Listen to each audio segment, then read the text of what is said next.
আমার বাবা একসময় বলতো, তুই এক পাগল, এই প্রোডাক্টগুলো যারা কেনে তারা এক পাগল, প্রোডাক্টগুলো বানায়ও আর এক পাগল।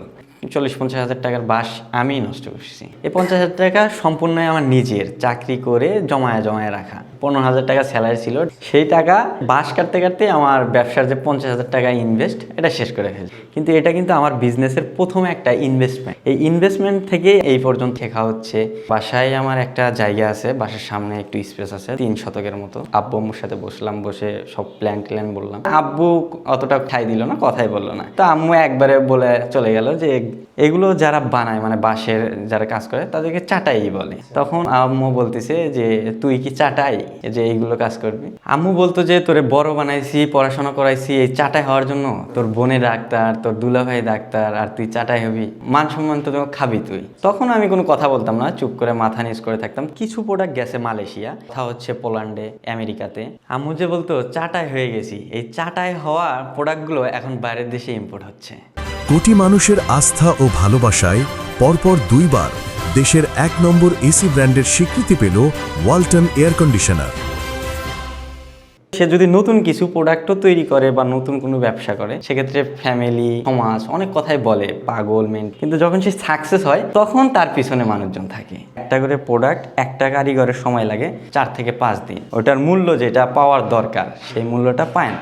এখন পর্যন্ত আমাদের দেশের কারিগররা অবহেলিতই। সবগুলো বাঁশের তৈরি প্রোডাক্ট, ব্যাম্বো ল্যাম্বলে। এটার আলো অনেক নরম আলো, যার কারণে এটা ডিম লাইট হিসেবে অনেক ভালো, আর চোখে কোনো ঝলকানি দেয় না এই লাইট। বিজনেস স্টার্টিং হচ্ছে 6 মাস। এই স্টাডি টোটাল ধরতে গেলে 1 বছর এভারেজ। কোম্পানিতে জব করতাম, ওখান থেকে আমার জবে ব্রেনটা খেলে না, আমার শুধু বিজনেস করার দিকে বেশি ঝোঁকা হয়। অনেকবারই বিজনেস করার ট্রাই করছি, 2-3 বার বিজনেস করেও যখন সফল হতে না পারছি, আবার জবে চলে গেছি। জবে মূলত যে আমি টাইম বাঁধা কাজ করতে পারতাম। আমার কথা, আমি 24 ঘন্টা কাজ করবো, কিন্তু আমি আমার নিজের মতো করে। যার কারণে এইরকম কোনো জব বাংলাদেশ বা বিশ্বে কোথাও নেই। এটা প্রথমে একটু রিসার্চ করতে করতে বাংলাদেশের কিছু পেজ, তারপর ইউটিউব, এগুলো দেখলাম। তারপর দেখলাম যে এগুলো তো বাংলাদেশেই তৈরি করা পসিবল। যে প্রাইসে সেল হচ্ছে, এই প্রাইস থেকে অনেক কমানো সম্ভব। কোনো কি প্রোডাক্ট নাই যে প্রোডাক্ট বাইরের দেশে এক্সপোর্ট করা যাবে? এই কচুরিপানা, এগুলো নিয়েও আমি রিসার্চ করছি।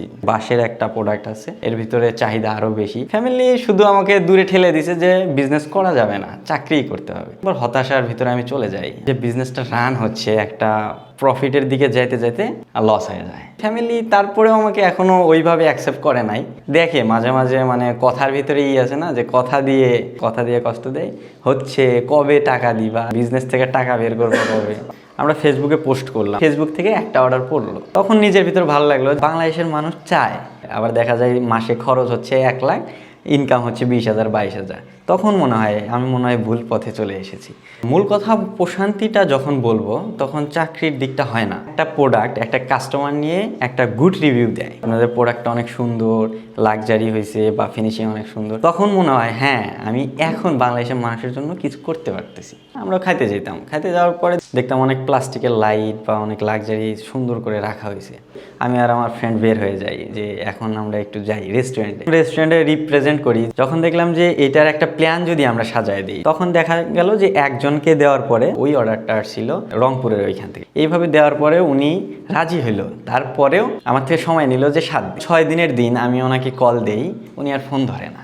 আমি একটু ডিপ্রেশনে চলে গেলাম, এত বড় একটা অর্ডার যদি না নেয়। সন্ধ্যা 6টার ওইদিকে উনি আমাকে কল দিছে, আমি আপনাকে অ্যাডভান্স করে দিচ্ছি, আপনি আমাকে এতগুলো প্রোডাক্ট পাঠিয়ে দেবেন 7 দিনের পরে। ওনার ওখানে যায় আবার আমরা সাজা দিয়ে আসছি। এখন পর্যন্ত ধরেন যে বাংলাদেশে চট্টগ্রাম, সেন্ট মার্টিন, বগুড়াতেও এগুলো রেস্টুরেন্ট আমাদের হাতেই তৈরি করে দেওয়া হয়েছে।